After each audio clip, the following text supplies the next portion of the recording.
The office smelled of something sweet and undefinable, like parchment kept near a fireplace for a very long time. Wednesday stood in front of the desk without being invited to sit. The chair was there. She had noted it when she arrived. She saw no reason to occupy it while the man behind the desk was still reading. She had not knocked. The door had been open, and she had walked through it 11 minutes early, which was in her experience the correct time to arrive when you intended to observe something before it could observe you in return. The office held silver instruments she did not recognize, emitting threads of smoke with no apparent combustion source. Books on every surface. A large bird of vivid plumage on a perch in the corner, eyes closed. She noted all of this and then arranged herself in front of the desk and waited. The man reading her file was old. She had done the arithmetic before arriving. 110 years, or perhaps 111, the birth month being unconfirmed.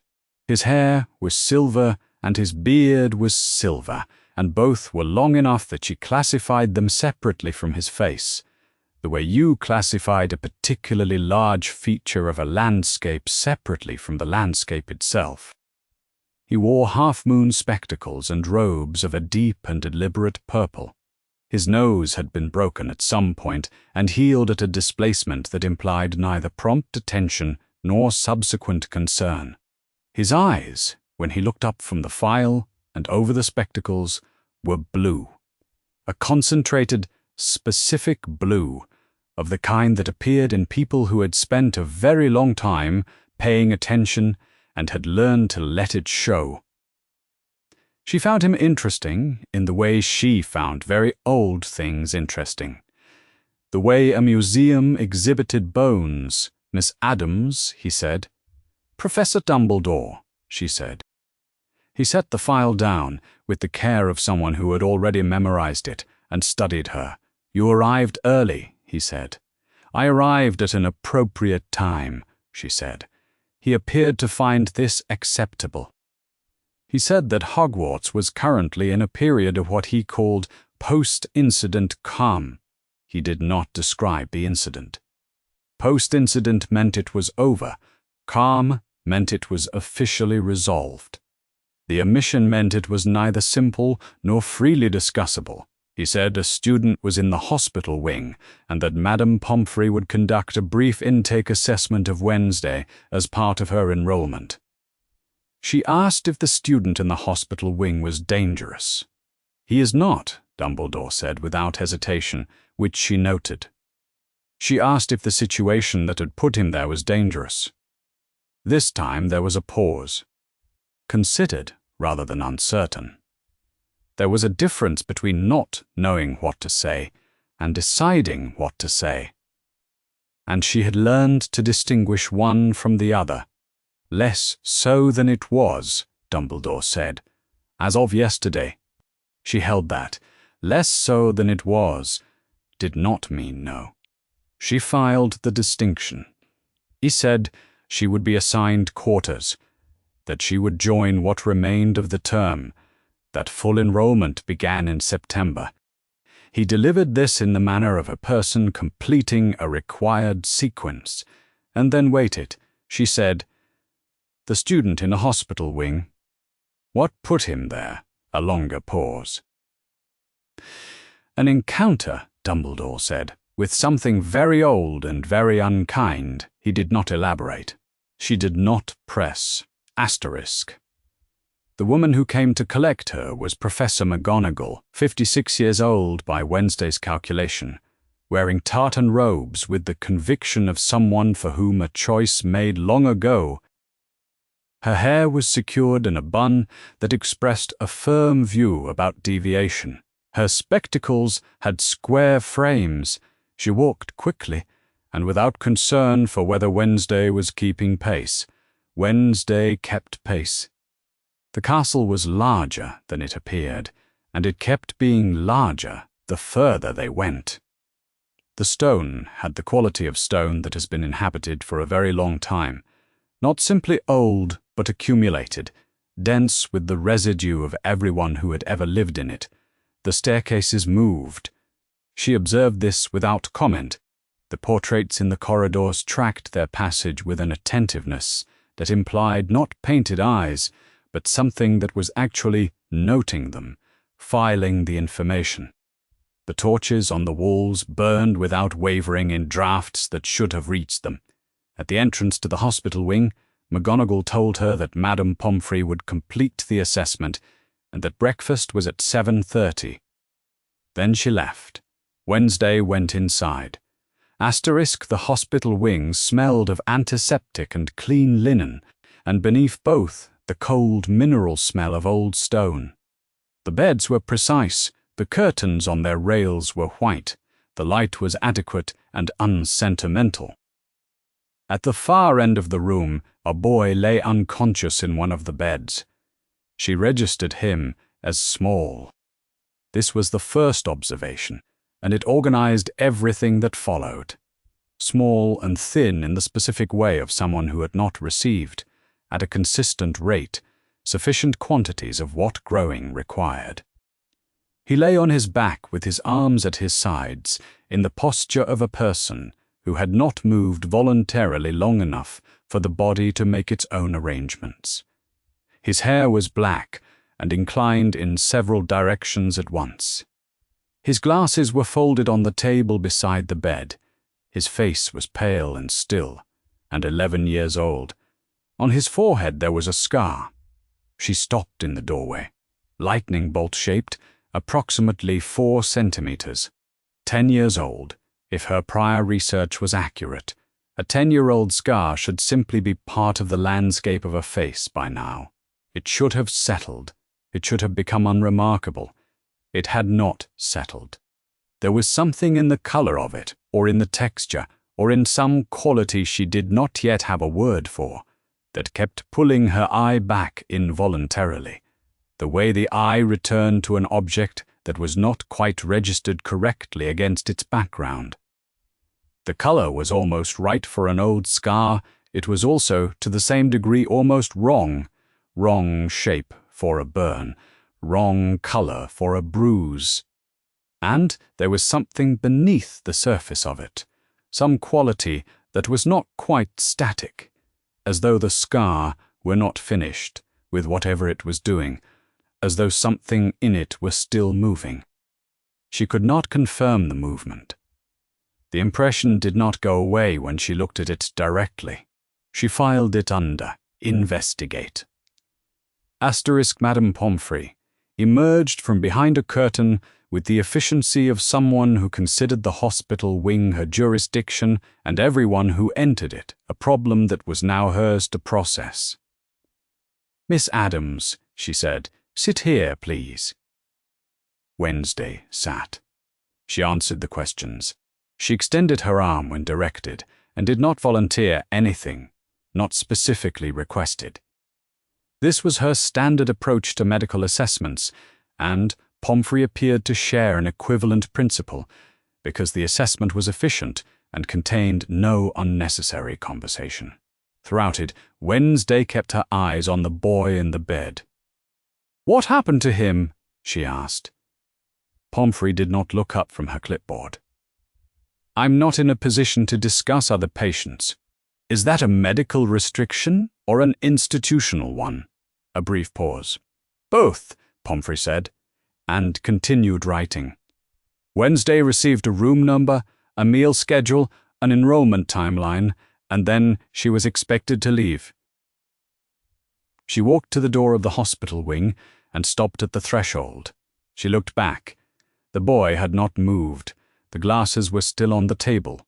The scar was still wrong in exactly the way it had been wrong when she walked in, the same shape, the same not quite settled quality, the same impression of something that had not finished. She stood there for a few seconds, which was longer than she had meant to, and shorter than the subject seemed to warrant, and then she walked out into the corridor.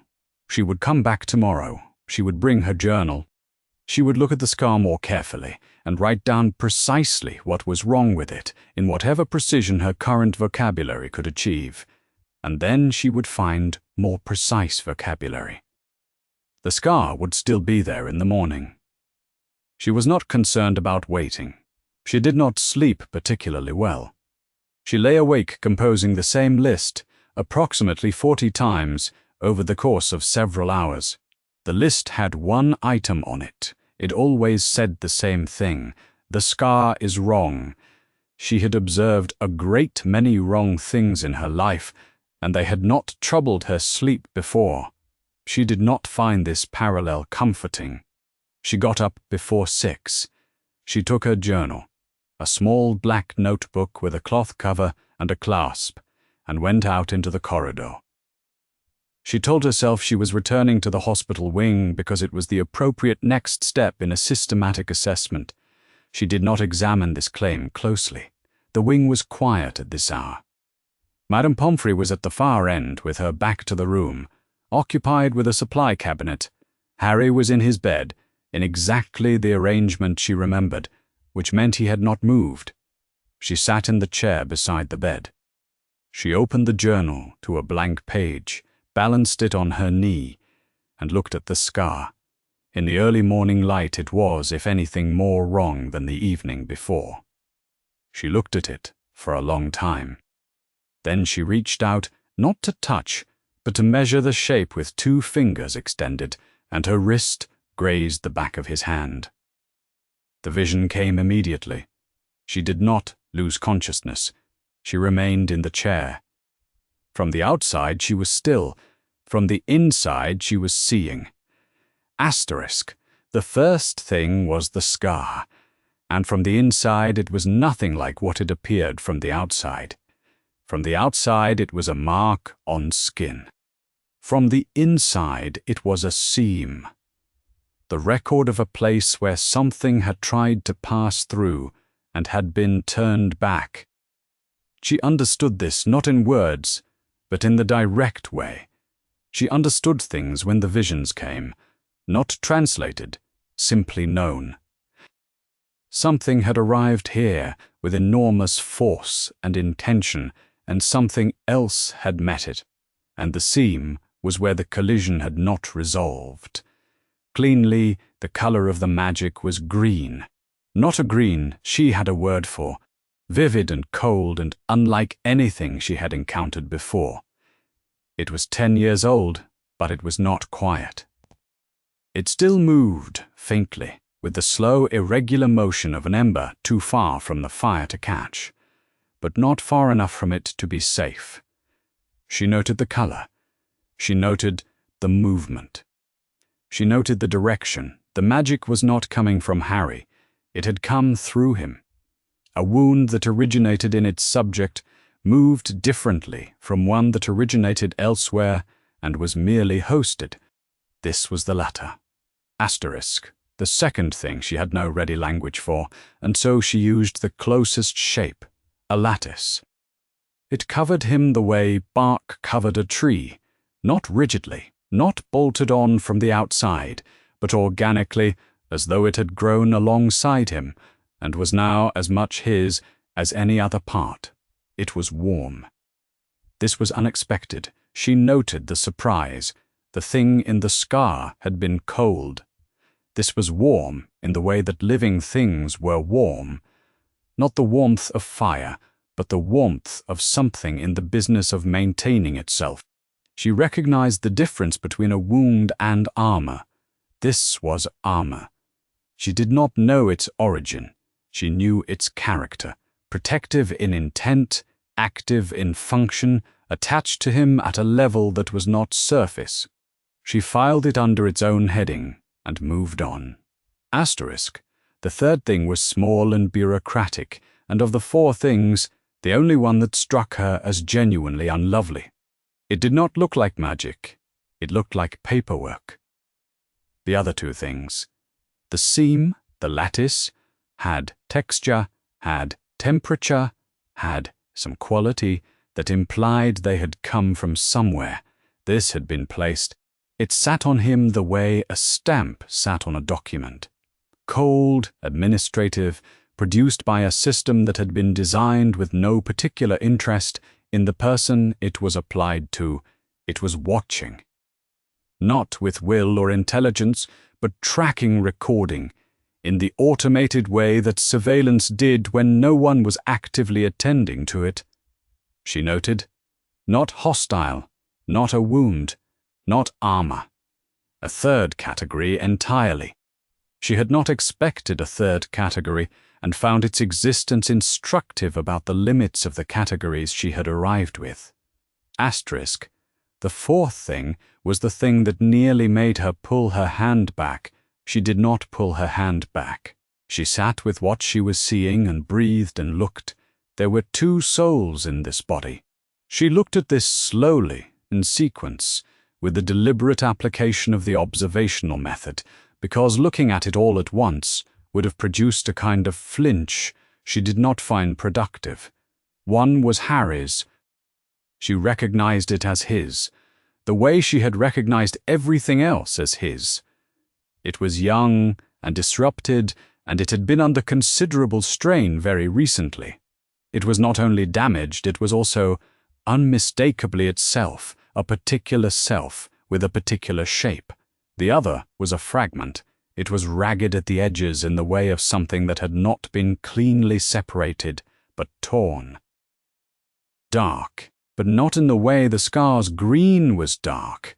That had been vivid, had had a color and a temperature. This was dark in the way an absence was dark. It had been, at some point, part of something much larger, and whatever process had produced this fragment had been neither clean nor consensual. It was coiled in the place where the scar was, and it was not asleep. That was what gave her pause. It was not asleep. She had expected dormancy, some attenuated state after 10 years of residence. It was not dormant.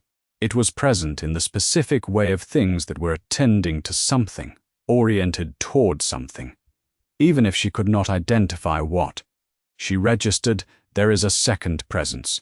It does not belong to this body. It belongs to someone else. It should not be here. She held this observation for a moment in the manner she held observations that were not yet supported by sufficient framework. Carefully, without forcing it into a category it would not fit, giving it room to remain exactly as strange as it was. She lifted it. She opened her journal and wrote for approximately 20 minutes, working in the small, precise hand she used for documentation, filling 4 pages with observations organized under 4 numbered headings. The words were already composed. She had composed them during the vision. She transcribed without pausing. At the end of the 4th page she read what she had written, and then read it again, and then she closed the journal. Footsteps on the stone floor. Pomfrey crossing the wing. Miss Addams. Not a reprimand exactly. The tone of someone noting the presence of an object they had not placed there themselves. You're here early. I'm often here early, Wednesday said. Pomfrey moved to Harry's bedside. She drew her wand and conducted her diagnostic scan with the practiced efficiency of someone who had performed this procedure many times and refined it to its minimum necessary motion. The wand tracked the length of him, paused at the scar, paused again when it reached his blood. She noted what she recognized, the scar, the lattice beneath the blood. She wrote something on a small card and set it on the bedside table. Her expression was not satisfied. It was the expression of someone who had found what she was looking for and was not aware that it constituted only part of what was there. She had good tools, and she was using them, and they were showing her the things her tools were built to show. He'll wake today, she said, more to herself than to Wednesday. Or tomorrow, will he? Wednesday said. She stood, tucked the journal under her arm, and walked to the door. This time she did not stop at the threshold. This time she did not look back. There was nothing there she did not already have written down in 4 pages of small, precise handwriting, organized under 4 numbered headings, with everything she had seen set down exactly as she had seen it. She knew what was there. The Hogwarts library was larger than she had expected and organized according to a logic she had not yet mapped. Wednesday had been sitting at a table in a corner of it since early morning, with 4 books open beside her journal, and a growing certainty that none of them contained what she was looking for. She had headings for 3 of the 4 entries. The 4th heading read, Fragment, 2nd, Presents, and then, below it, a question mark. She had been adding to the question mark since the night before. Presents, 2 souls, ragged, not asleep, coiled in the scar, dark in a different register, belongs to someone else. The books were not helping. She was working in the wrong taxonomy. Whatever the 2nd presence was, it did not appear in chapters on curse, scars, or possession or dark enchantments attached to objects. Those categories described things that came from outside and stayed outside. The presence she had seen was inside, structurally, as if it had found a gap and settled into it. It was not possessing. It was not doing anything she had a framework for. It was simply residing. She had spent the morning applying each framework in sequence. She would apply one, find it insufficient, set it aside, take up the next. By midday she had set aside all 4. She closed the books and shelved them with more force than was strictly necessary, which she noted and filed under, relevant data about her current state. She returned to her table, looked at the question mark for another minute, then closed the journal and went back to the hospital wing. Asterisk, they were already there. She registered them through the open door before she stepped inside. A boy on the right side of Harry's bed, a girl on the left. The boy was leaning forward, talking to Harry's unconscious face in the strained way of someone who had been doing so longer than was comfortable. The girl was watching the boy, a book open, unread in her lap. Wednesday stepped inside and sat in her chair. Neither of them had known she was coming. Asterisk, Ron Weasley had not known anyone was in that chair. One moment it was empty. The next there was a girl in it, pale, dark braids, a notebook in her lap, not smiling, and she had apparently materialized without sound or warning, which he had not known was possible. He said, "Who are you?"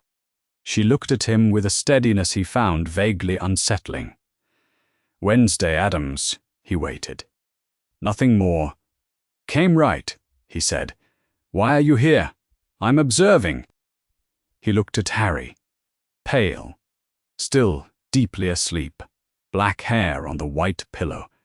He looked at the girl. Observing what, exactly? She looked at Harry. Ron didn't like that. He had not said so out loud because Hermione was on the other side of the bed and she would say he was jumping to conclusions. But there were things going on with Harry that Ron didn't fully understand, things that had kept his best friend unconscious for 3 days and brought Dumbledore to the wing more than once.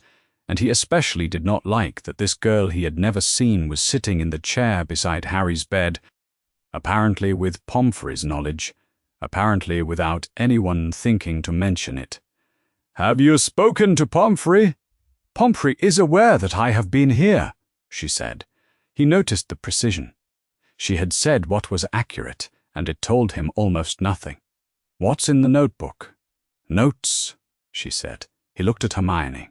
Asterisk. Hermione Granger had been watching all of this. From the moment Wednesday walked in and sat down, Hermione had been watching the notebook, which had not opened once. It was closed in the girl's lap, and her hand rested on the cover in a way that was somewhere between casual and protective. Hermione knew what it looked like when someone was choosing not to show you something. She said, "Have you met Harry before he was hospitalized?" "I arrived the day he was hospitalized," Wednesday said. "I was conducted to the hospital wing as part of my intake assessment. Transfer student, then recently arrived. That did not explain why she was here voluntarily in the afternoon." What year are you in? That is being arranged. What school are you transferring from? A pause, considering, not evasive. My previous education was privately arranged. Hermione noted all of this, and noted that none of it answered any of the questions she actually had. The girl was accurate and uninformative. With a precision that suggested practice, she was giving technically true answers to every question and letting the answers do as little work as possible. Hermione recognized the approach because she used a version of it herself in situations where she did not yet want to commit to a position. She filed Wednesday Addams under unknown quantity, possibly significant, do not dismiss, observe further. Asterisk. Wednesday had been aware of both of them since she walked in. The boy was protective and expressing it as interrogation. The girl was calculating in a way that was considerably more efficient because the girl's questions were building toward something and she was paying close attention to the answers. At some point, the boy reached across Wednesday to pick up something from Harry's bedside table. He reached past her without thinking about it, and his hand grazed her forearm. The impression came and went in under a second. It was nothing like Harry. It was warm, the warmth of a person carrying nothing unusual, which was its own kind of information. She received, loyal, frightened, angry, on behalf of something smaller than his anger, instinctively positioned between a threat and the people who mattered to him. Then it was gone. That was what normal felt like. A moment's warmth, a character impression, then nothing. Nothing that required 4 numbered entries. Nothing that needed a word she couldn't find in the library. She noted, the method is consistent. The subject, whatever Wednesday had seen in the hospital wing 2 mornings ago, it was not something present in the general population of Hogwarts students. It was specific to Harry. She had now confirmed this. She did not know whether to find the confirmation reassuring or not, and she sat with the uncertainty for a moment and then decided that the honest answer was not. Ron found what he was looking for and settled back in his chair. He was still watching her. She looked at Harry. Pomfrey came through the ward at 5 o'clock and said visiting hours were over. The boy stood immediately. The girl folded her book, stood, and said to Wednesday before she left, "What is your arrangement for dinner? The house tables are assigned." A practical question with an evaluation underneath it. Wednesday said she had been directed to sit where there was room. The girl considered this and left without further comment. The boy gave Wednesday one last look that communicated everything he had not managed to put in his questions, and then followed the girl out. Wednesday waited until she could no longer hear them in the corridor. She opened her journal and found the catalogue. She read it back to herself, not as she had written it, but as she had seen it. All 4 things in sequence, the seam, the green, the ember, the lattice, the warmth, the bark, the cold thing, the stamp, the administrative dark, the question mark. She turned to the bottom of the 4th page, where she had left space. She wrote, "No name yet." Continuing, she closed the journal. Harry had not moved. The scar was still wrong, in the precise way it had always been wrong. She looked at it for a moment, in the way she looked at things that required more vocabulary than she currently had. Tomorrow, she would start somewhere else in the library. The boy had not moved in 3 days, which was to be expected, and the girl in the corner had barely moved in 2, which was not. Dumbledore sat beside Harry's bed in the early morning with his hands folded. The girl, the transfer student, Wednesday Addams, had been present in this wing with a persistence he had decided provisionally to treat as dedicated study until he had more information. The journal she carried was small and black, and she kept it closed whenever she was not writing in it. She was not writing in it now. She was reading, with the still attention of someone who was also listening. She did not look up. He returned his attention to Harry. Outside the narrow windows, the sky was beginning to lighten.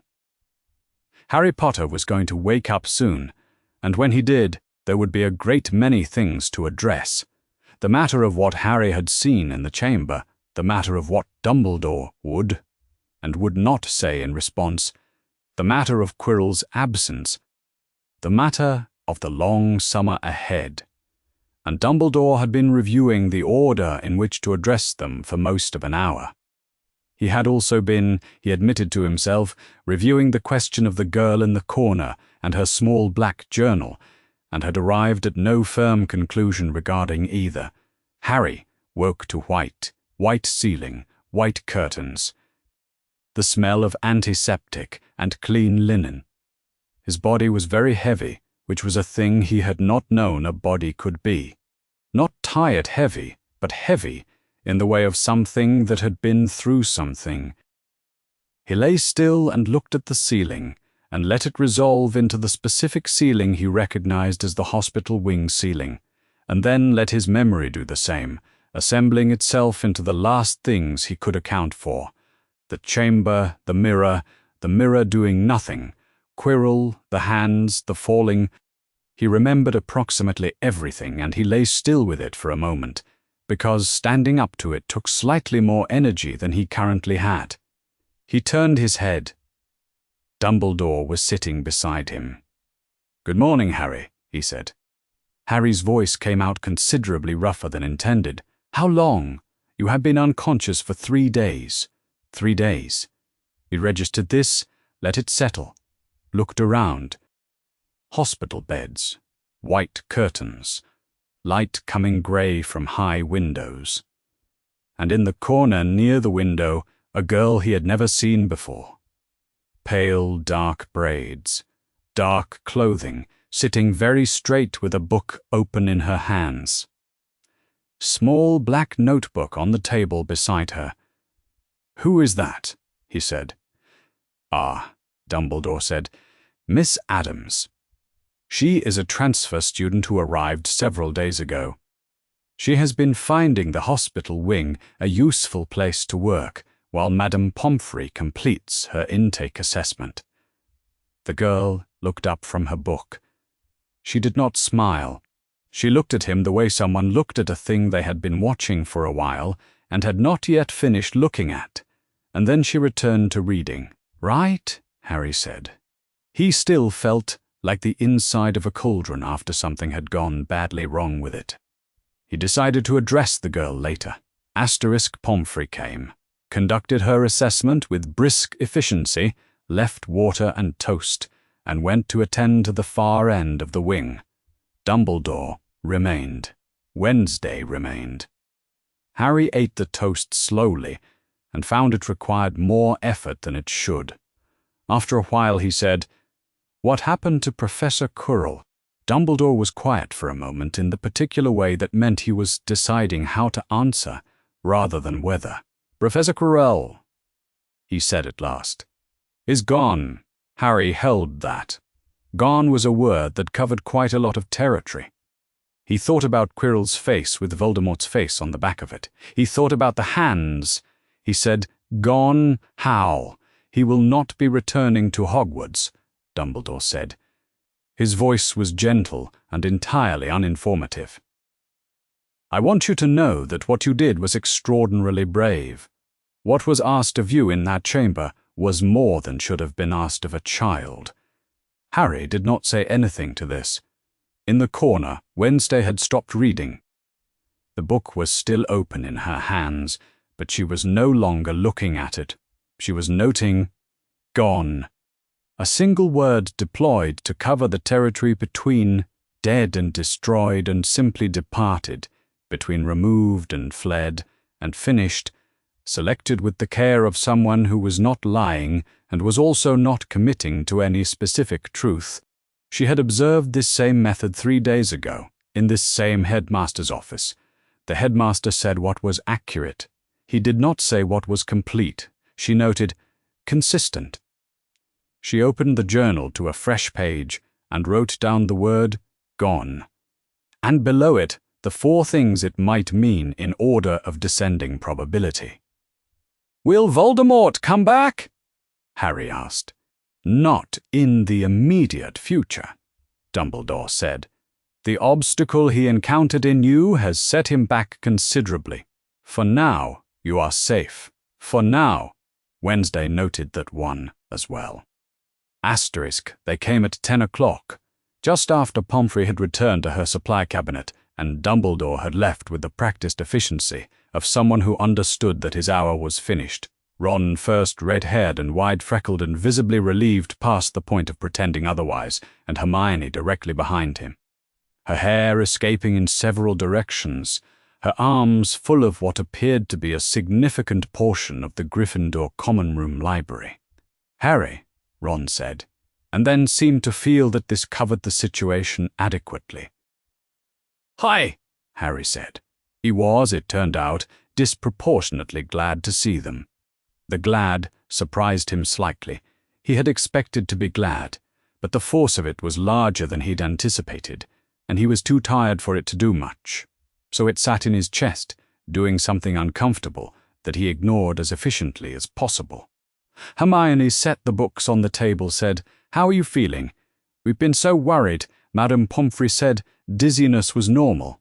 But, and then appeared to run out of sentence, and simply sat in the left-side chair. Ron took up a standing position on the right. He looked around the wing. He looked at Wednesday. Wednesday had closed the journal. She stood, tucked it into her pocket, and walked toward the door without hurrying.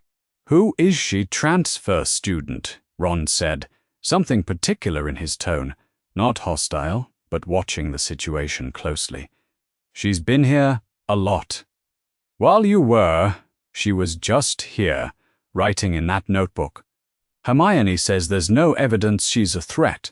I said there's insufficient evidence to conclude she's a threat," Hermione said, which was not quite the same thing. Harry looked at the door which Wednesday had passed through without looking back.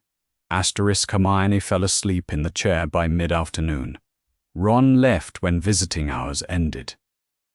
The wing went quiet, and Harry lay in the dark, looking at the ceiling. He looked at his hands.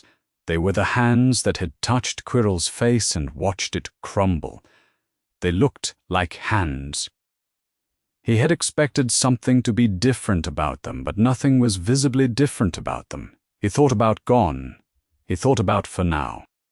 He thought about Dumbledore, who had told him certain things precisely, and others with a careful imprecision that he was starting to be able to recognize, though he didn't yet have a word for it. He thought about the girl in the corner, who had been here, apparently, for the entire 3 days he'd spent, unconscious, writing in a notebook that she kept closed when she wasn't using it. He thought about what a person would write in a hospital wing while watching someone sleep. He had seen her writing, he had seen her close the journal whenever she was not writing. He had seen Dumbledore introduce her as a person using the wing as a convenient workplace, which was technically an answer to a question nobody had asked, and he was starting to recognize the technique. He thought about asking her directly, and decided he was too tired tonight. He would ask tomorrow. He did not come to a conclusion. He was 11 years old and very tired, and his hands looked exactly the same as they always had. And he fell asleep without meaning to, looking at the ceiling. 2 corridors away, Wednesday opened the journal to the 4th entry and looked at the question mark. She picked up her pen. She thought for a while. She wrote nothing new. She closed the journal and went to sleep.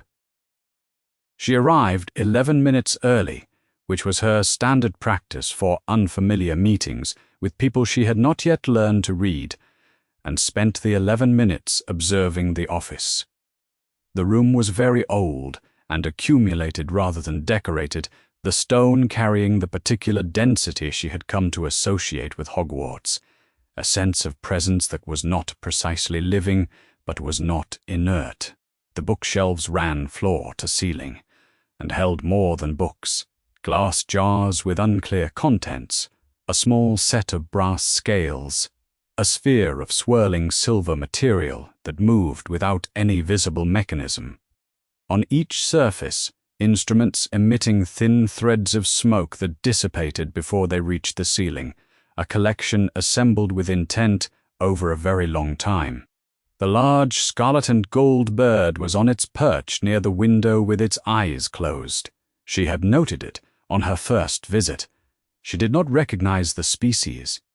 She sat in the chair in front of the desk with her journal in her lap and the folded paper tucked inside the front cover, and waited. Asterisk. He came in at the exact scheduled time which she noted. He wore deep blue robes today instead of purple. He set a small stack of papers on the corner of his desk and sat, and he looked at her with those particular blue eyes, concentrated and attentive in a way that most people telegraphed in their posture rather than their eyes. But in Dumbledore, the attention lived specifically there in the eyes, while the rest of him remained very settled. "Thank you for coming, Miss Addams," he said. "I was early," she said. "Yes," he said. "You were." He did not appear surprised by this. He folded his hands on the desk. He looked at the journal in her lap and then back at her face. "I wonder if I might ask you about your time in the hospital wing." She waited. "I observed," he said, "that you were frequently writing during your visits. I have found myself curious about what you were writing." "Notes?" "Yes," he said. "Of what nature?" She looked at him. He looked at her. The office was very quiet except for the faint, irregular sound of one of the instruments doing something that produced a thin whistle. "I found 4 things of interest," she said. "In the hospital wing during my first morning there." "4 things," he repeated. "Of interest," she said. "And have you written them down?" "Yes." He waited, in the way of someone who had learned that waiting was more efficient than pressing. She recognized this technique and found it from the receiving end more comfortable than most alternatives. "I am willing to share 3 of them with you," she said. Something moved through his expression. Not surprise, not entirely. Perhaps the recognition of a kind of conversation he had had in different forms before. "And the 4th," he said. "I am still working on it," she said. "When I have it, I will consider whether to share it." He paused. It was a genuine pause, not the considering kind, but the receiving kind, the kind where someone was taking what they had heard and letting it settle, rather than immediately deciding what to do with it. "I see," he said.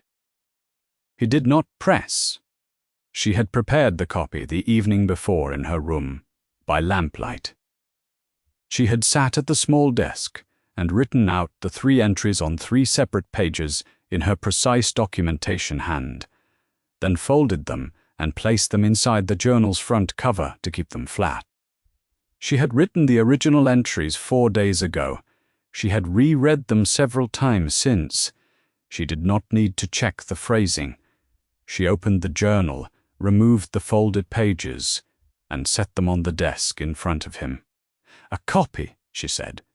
"Not the original." He looked at the pages and then at her. "Of course," he said. He picked up the first page.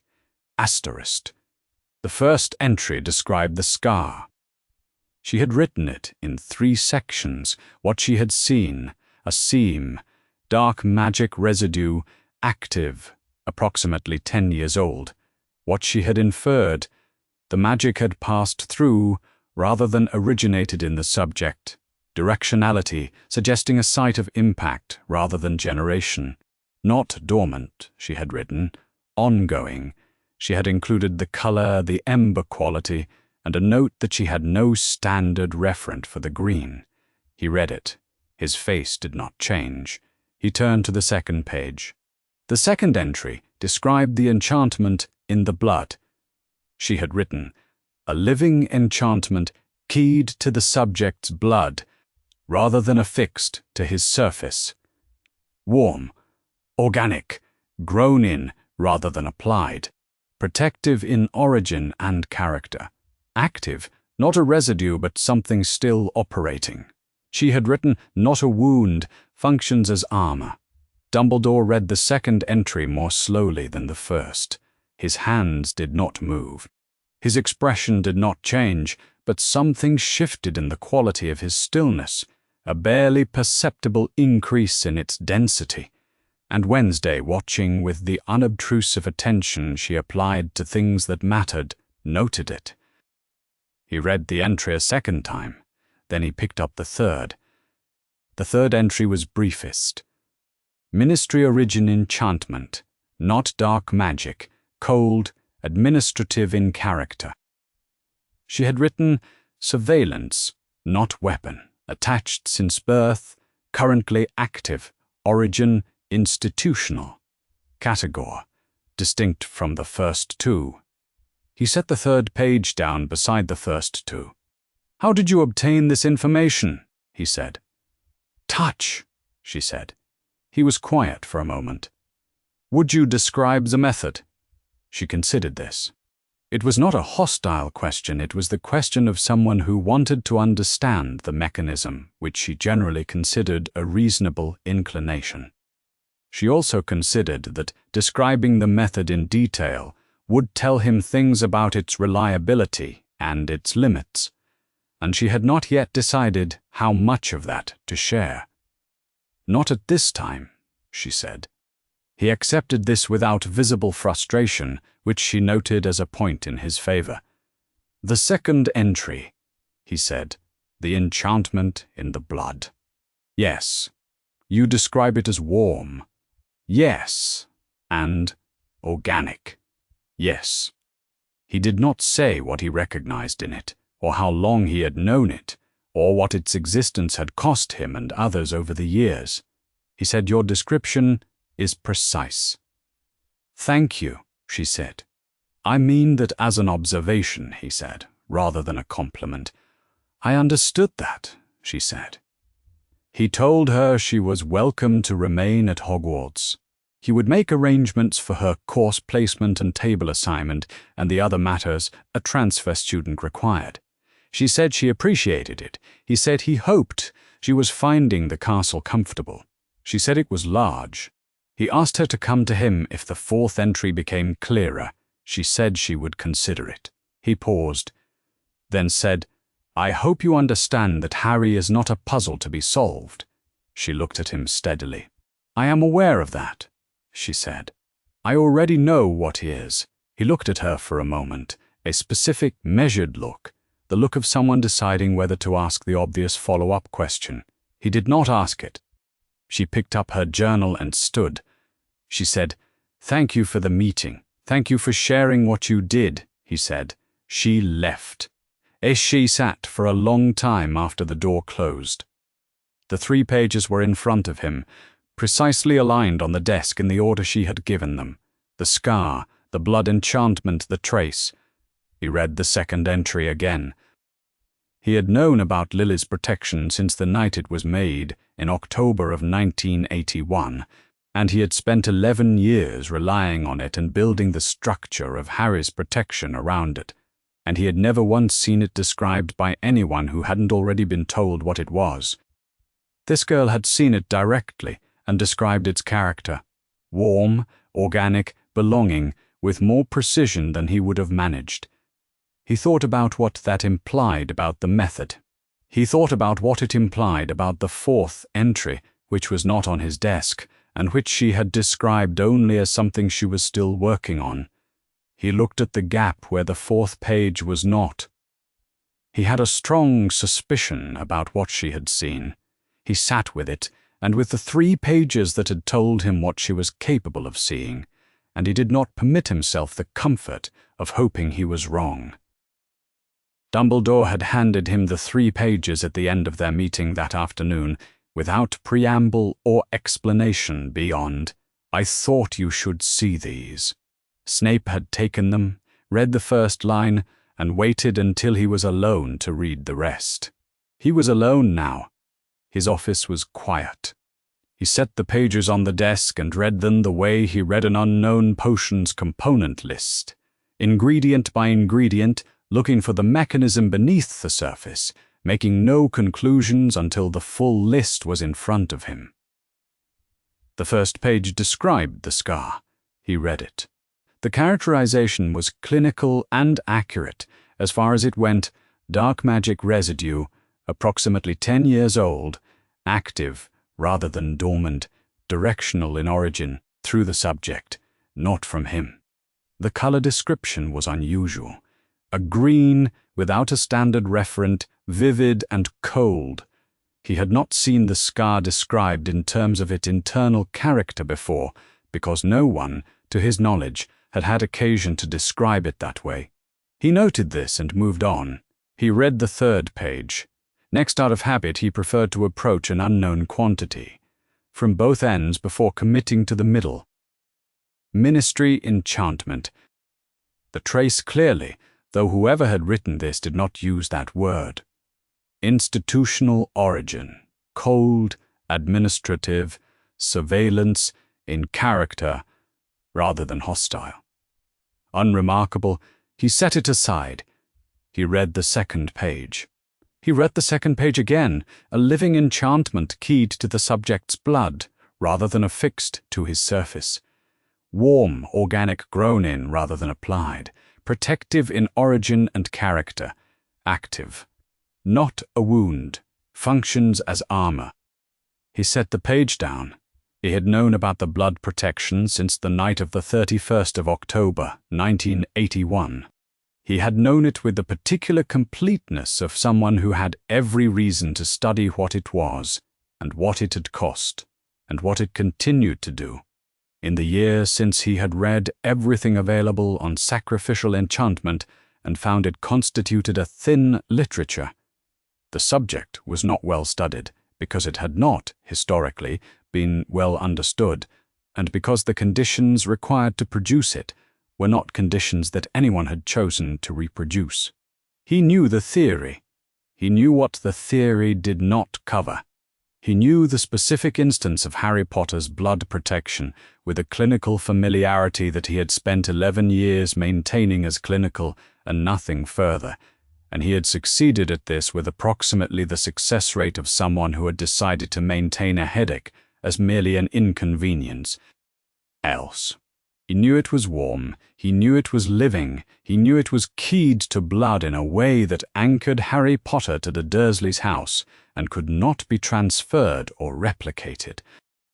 He had never seen it described by someone who had not been told what it was. The description in front of him was accurate.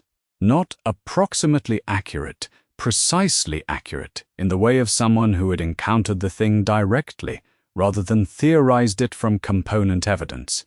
Warm, organic, grown in rather than applied. These were not the words of someone working from a theory. These were the words of someone who had observed. He thought about the phrase, keyed to the subject's blood. He thought about who had written this and under what circumstances. A transfer student, Dumbledore had said. Arrived 3 days ago. Had been observed writing in the hospital wing. He looked at the bottom of the third page, no fourth entry. He looked at the blank space below the trace description and noted the absence, 3 entries. He wondered about the fourth. Asterisk, he found her the following morning.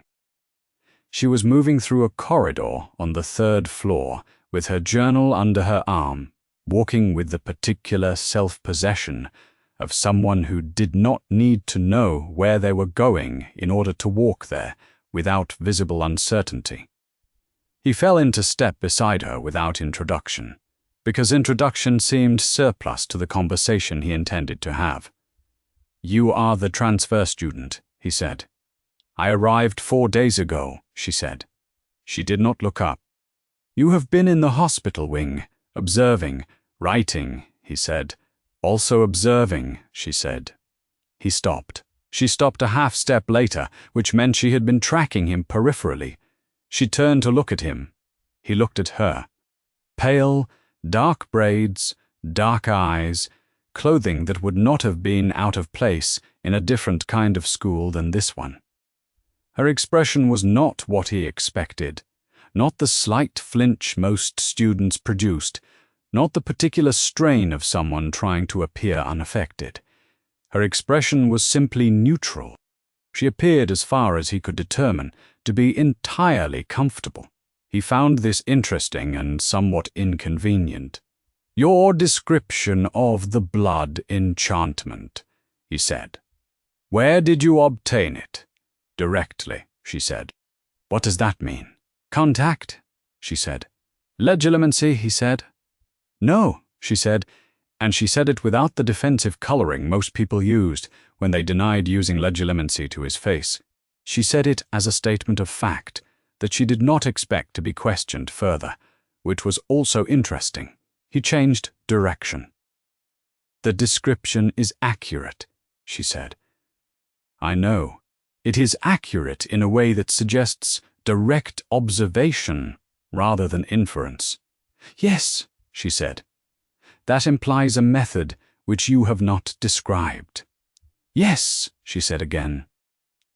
Something in the exchange had the quality of two people who had both decided that only certain cards were going to be shown this hand and were taking a mutual inventory of the face-up ones. "There are 4 entries," he said. "There are 3 entries," she said. "Dumbledore has 3, he said. "That is not the same statement." She regarded him. He had the impression she was revising something upward. "You are correct," she said, "that those are not the same statement. You are not giving the 4th to Dumbledore." "Not yet," she said. "Not yet" implies eventually. "Not yet" implies, she said, that I have not yet decided. He looked at her for another moment. He was 32 years old, and he had been navigating conversations in which no one said the thing they meant since he was considerably younger than this girl, and he had learned a long time ago that the most useful response to a well-defended position— "I would advise you," he said, "to be careful." "I am always careful," she said. He believed her. That was the problem. An incautious person with a 4th entry she wasn't sharing was a manageable problem. A careful one was something else.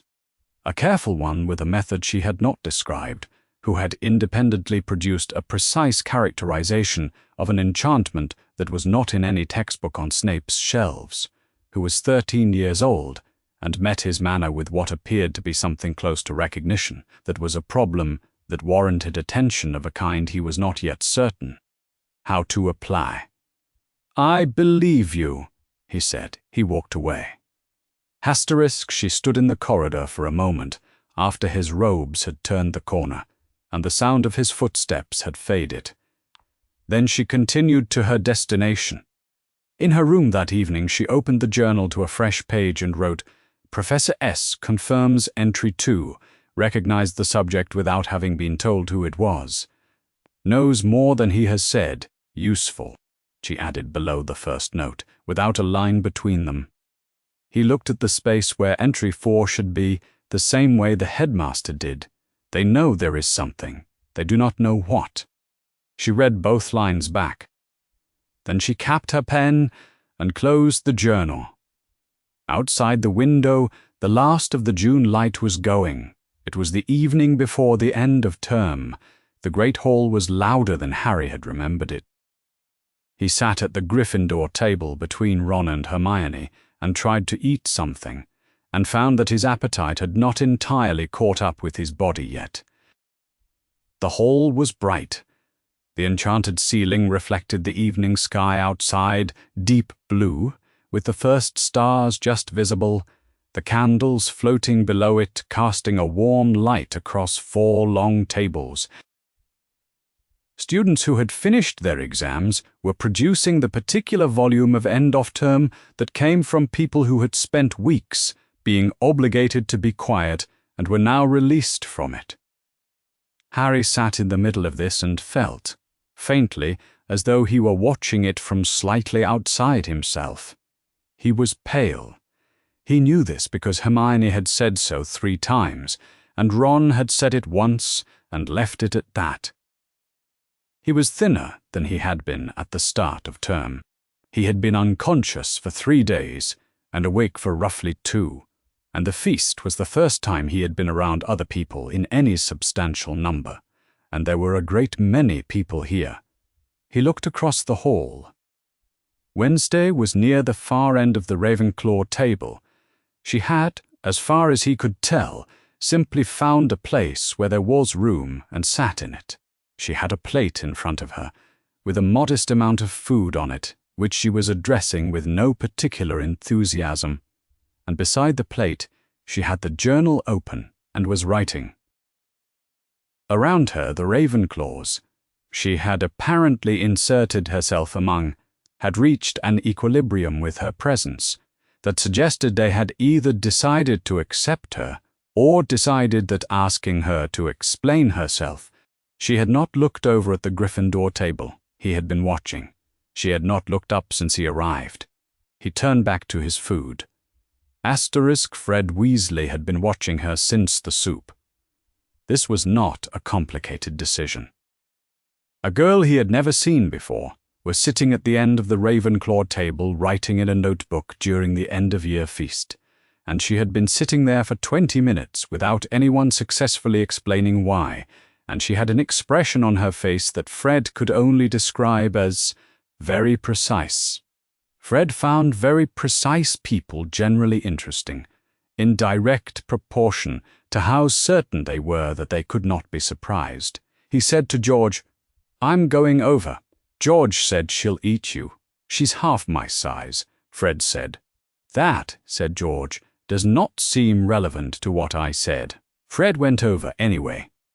He slid into the empty seat beside her and opened with something cheerful, specifically, a question about whether she'd figured out yet that the ceiling wasn't real, phrased with the enthusiasm of someone revealing a secret. She looked up from the journal.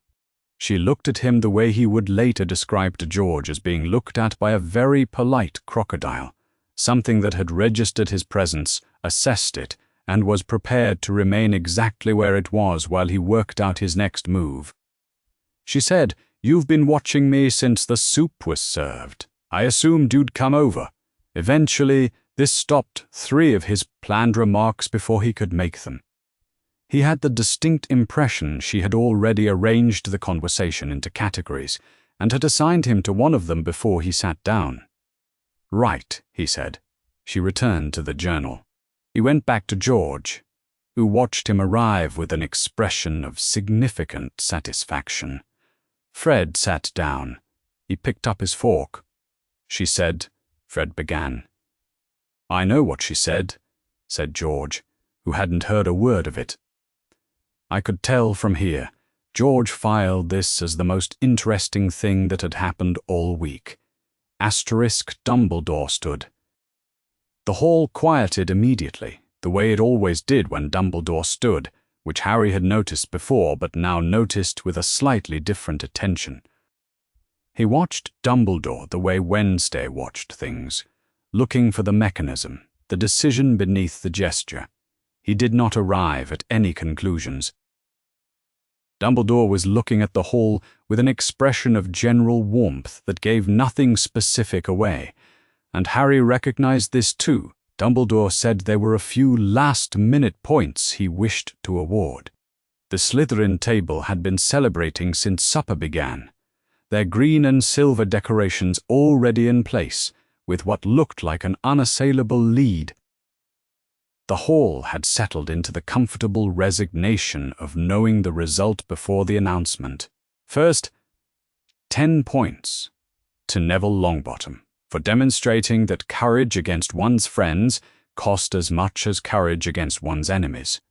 Neville, who was sitting 3 places down from Harry, went an extraordinary red. The Gryffindor table cheered. Harry watched Dumbledore speak and thought about what he knew and what he didn't know. A new habit, 2 days old, still uncomfortable. 50 points to Ron Weasley for the best-played game of chess Hogwarts had seen in many years. Ron went red. 50 points to Hermione Granger for cool logic under pressure. Hermione made a sound that was not crying, and was not crying, and pressed her hands flat on the table. 60 points to Harry Potter for pure nerve and outstanding courage. The roar from the Gryffindor table was the kind of sound that had physical presence. Harry sat in the middle of it and looked at his hands. The points had shifted the totals. Gryffindor had edged past Slytherin by a margin that would have been unthinkable an hour ago. The decorations changed. Slytherin's silver and green banners dissolved with the slow satisfaction of a reversal, and Gryffindor's scarlet and gold replaced them in a wave that started at the ceiling and came down the walls. Harry looked at the Ravenclaw table. Wednesday had glanced up from her journal. She observed the transformation of the hall decorations with the neutral attention she applied to everything. Then she wrote something and looked back down. He thought, I still don't know what she's writing.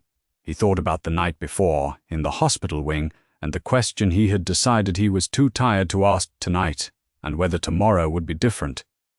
He thought about the journal.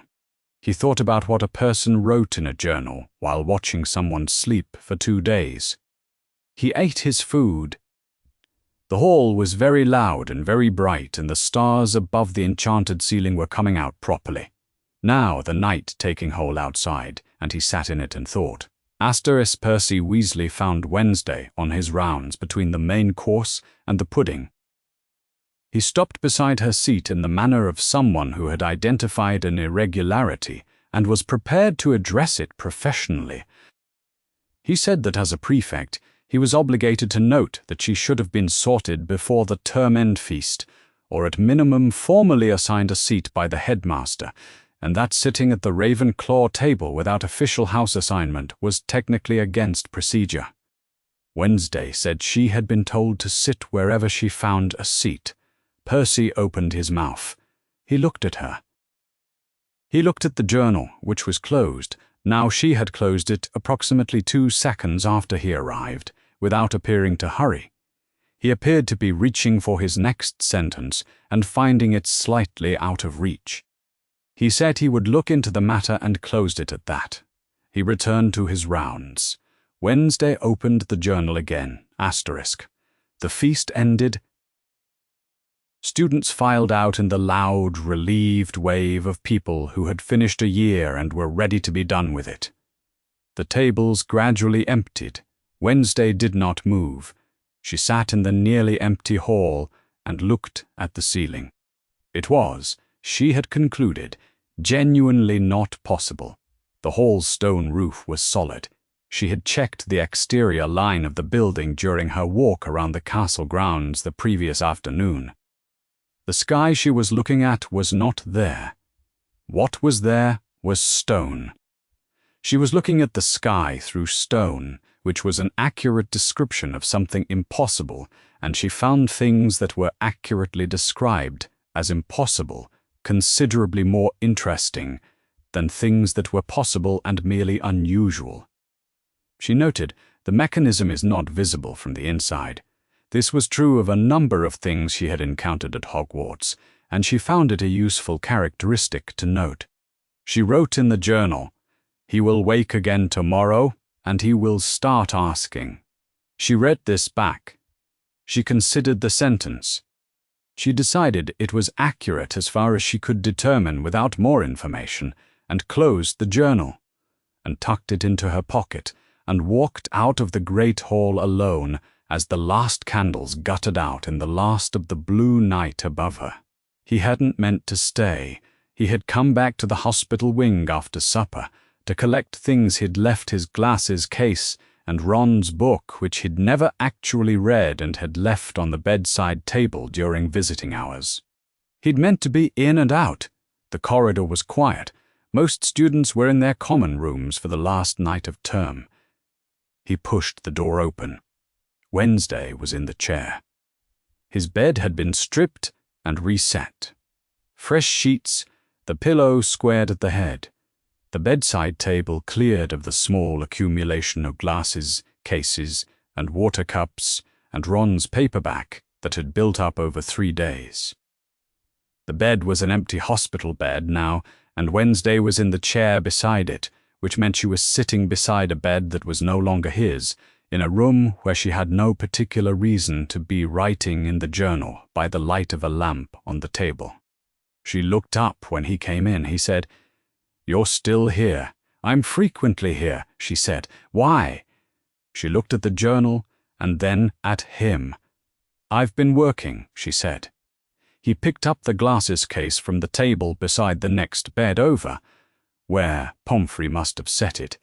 He looked around for the paperback. He did not leave. Asterisk. He sat on the stripped bed.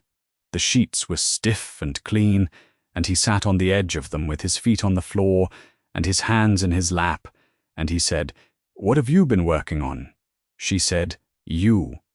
He said, "What?" She opened the journal. She set it on her knee, not showing it to him yet, just holding it open. She said, "I catalogued things when I arrived here 4 days ago and was brought to this wing. I saw you in the bed, and I saw the scar, and I could tell it was wrong.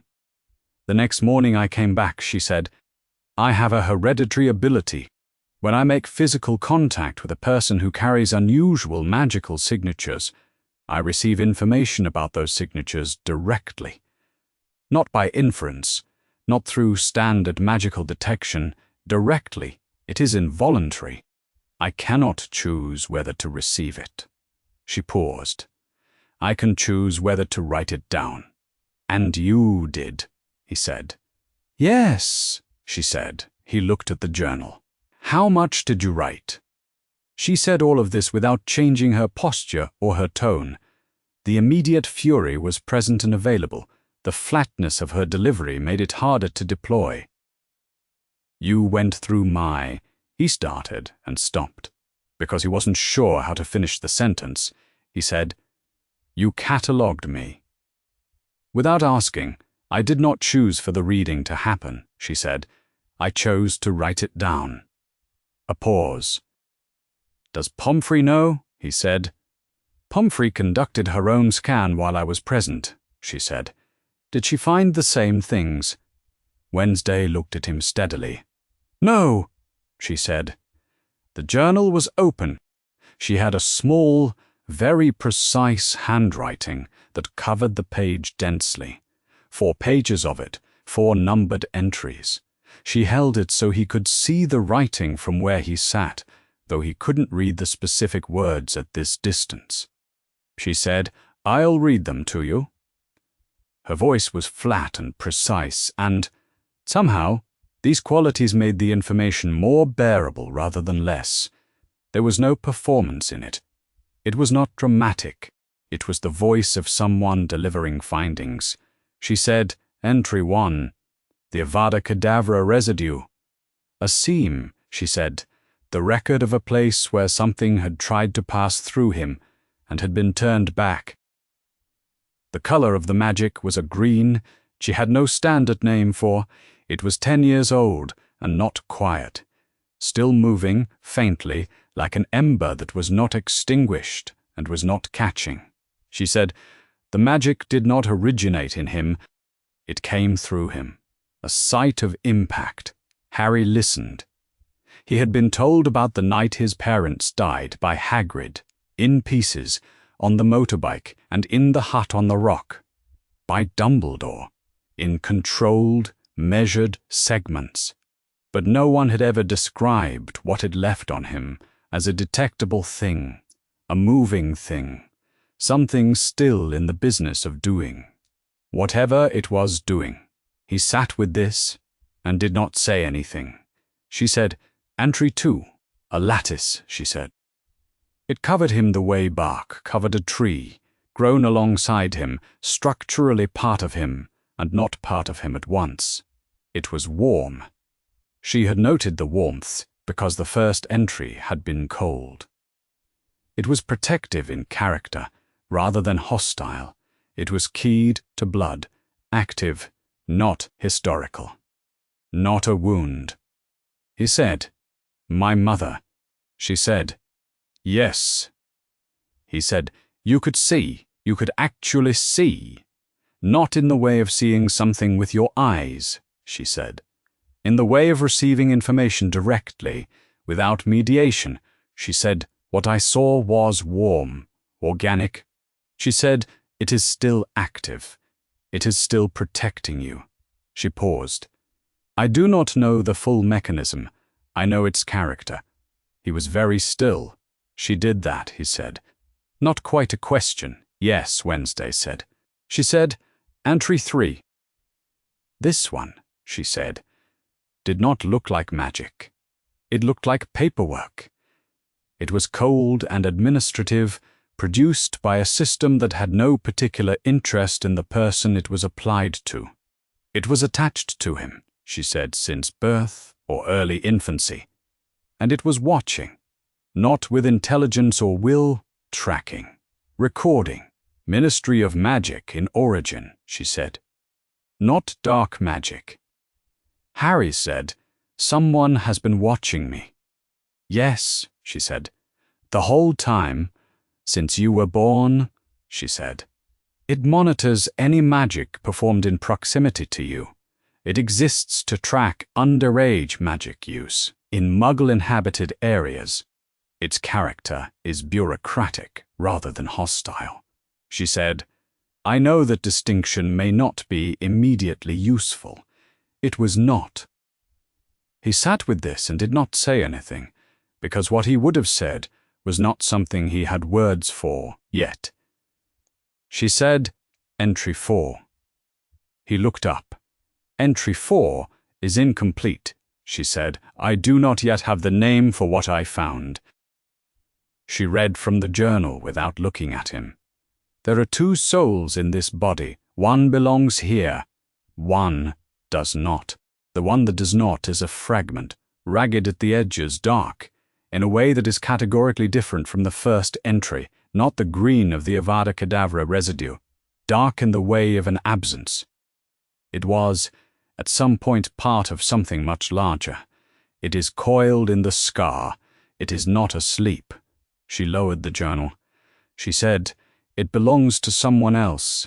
It should not be here. I do not have the name for what it is yet. I am looking for it." He did not say anything for a long time. The hospital wing was dark except for the lamp. Outside, the castle was very quiet. He said, "Is it dangerous?" "The piece that does not belong to you came from someone dangerous," she said. "Whether the piece itself is dangerous to you in an active sense is what I am trying to determine," she said. "I do not believe it intends you harm. I believe it is simply present, but I'm not certain, which is why I have not presented it as a settled finding." He said, "How long have you known?" "I wrote the first 3 entries on my second morning here," she said. "The 4th entry has had a question mark since then, and you didn't tell me," he said. "You were unconscious," she said. He said, "And then I woke up, and then I was waiting until I had more of the name," she said. She said it without defensiveness. She was not apologizing, and she was not pretending the gap between his waking and this conversation was smaller than it was. He said, "Would you have told me if I hadn't come back here tonight?" She considered this seriously, the way she appeared to consider everything, with the same flat attention she gave her journal entries. Then she said, "Yes." "How did you know?" he said. "It wasn't all right to wait." "Because," she said, "you deserve to know what is living inside you." He was 11 years old. He was approximately 12 years away from the point at which he would be able to receive this conversation and do something useful with it. He did not do something useful with it. He sat on the stripped hospital bed in the dark and looked at the floor for several minutes, and Wednesday sat in her chair, and the journal was open on her knee, and neither of them said anything. He thought about the 4 entries, and the sitting was what he could do right now, so he did it. Eventually he stood up, he said, "Find the name," She said, "I will." He picked up the glasses case and the paperback, which he found on the floor under the bedside table, and he walked to the door. He did not look back. He was 11 years old, and he had been awake for 2 days after 3 days unconscious, and he had just been told 4 things about himself that no one had ever told him. And he walked out of the hospital wing into the dark corridor. Behind him in the wing, Wednesday closed the journal and sat in her chair in the lamplight and made a note on the page headed Entry 4. Subject, informed name, still outstanding. The summer was as it always was. Harry had been back at Privet Drive for 3 weeks, and the house had the same smell it always had: furniture, polish, and his aunt's cooking, and something underneath both of those things that he had never been able to name. And Dudley had the same presence he always had, filling rooms in a way that was less physical mass than an assertion of territory. And his uncle had the same look he always had when Harry walked through a room, which was the look of someone who had opened a bill for more than they expected and had not yet decided how to respond. Nothing had changed. The garden was green, and his aunt was in it every morning before the heat came. The streets were suburban and quiet, and he knew every crack in every pavement from years of walking this neighborhood while belonging to none of it. He had spent 11 years in this house, and this summer was identical to every previous one. He made himself useful when required and invisible when not, and he lay in his bedroom at night and stared at the ceiling. He had been thinking about the 4th entry since he left Hogwarts. He had thought about all 4 of them, but the first 3 had names attached to them now: Killing Curse and Blood Enchantment and Ministry Trace, and named things had a different quality than unnamed things. He could hold the first 3. They were heavy, but they had edges. The 4th entry sat in a different way. He turned it over in his mind at intervals throughout the days. 2 souls, one not belonging here, a fragment coiled in the scar that was not asleep. He tried to understand what that meant, and found that the trying was unproductive, because the thing he was missing was not more effort, but more vocabulary. Wednesday was looking. She had said she would. He held this as a fact, and went about the business of the summer, waiting. The waiting had a specific texture. He could go through most of a day without thinking about it, and then something would occur, a wrong angle of light, a certain kind of silence, and he would be back at the question, what does it mean? He did not arrive at an answer. He was working without the necessary vocabulary. He was waiting for the word, asterisked the letter, arrived on a Tuesday. He was in the kitchen washing up after breakfast when Hedwig came in through the window with a square of folded parchment rather than a scroll. He dried his hands on his jeans and took it from her, and she went to her water dish with the self-possession of a bird who is accustomed to being thanked, and found it unremarkable. He looked at the envelope. The handwriting was small and precise, and he did not need to look at the name in the corner to know who had sent it. His aunt was in the garden, his uncle had left for work, Dudley was in the living room with the television. Harry folded the letter into his pocket and went upstairs. He sat on his bed and opened it, asterisk 3 pages single-sided, in the same small, precise hand as the journal. No greeting, no date at the top, which he had come to understand was not carelessness but preference. She began where the relevant information began. She wrote that she had found the name for the 4th entry. She wrote, "The word is Horcrux." She wrote the definition in full. A Horcrux is an object, or in rare and terrible cases, a living being, in which a dark wizard has concealed a fragment of his own soul, severed from the whole through the act of murder. The fragment is anchored in the container, which becomes a vessel for a portion of the maker's continued existence. As long as the Horcrux survives, the maker cannot be killed. in the final sense. A portion of the soul persists beyond the death of the body. To destroy a Horcrux requires exceptional means. To destroy the Maker, all Horcruxes must be destroyed. First, she wrote that she found the word and its definition in a text she would not name in a letter. Each time he arrived at the same place, the entity whose fragment it is cannot die while it exists. The fragment is in him, and no one had said so.